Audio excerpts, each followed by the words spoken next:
Comeza 2021, un ano que todos desexamos que sexa mellor que o funesto 2020. Pero 2021, por desgraza, comeza mal, e comeza mal tamén no Concello da Coruña.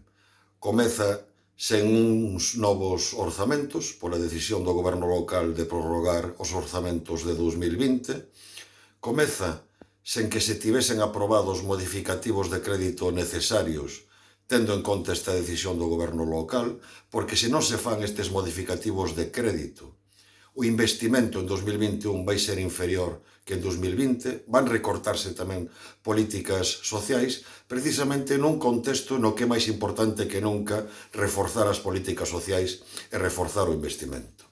Comeza 2021 sen que haxa un novo presco e comeza 2021 sen que estean aprobados os convenios coas entidades sociais, culturais, deportivas desta cidade. Entidades que fan un labor insustituíbel, máxime nun contexto de crise social e económica no que estamos, e que se atopan agora con que perden a súa principal fonte de ingresos, cando precisamente a actual situación fai que as necesidades que teñen que atender sexan maiores que nunca. Por esa razón, no vindeiro pleno do Concello da Coruña, imos preguntar ao goberno municipal sobre as súas previsións para que as entidades sociais, culturais e deportivas desta cidade teñan aprobados canto antes os convenios.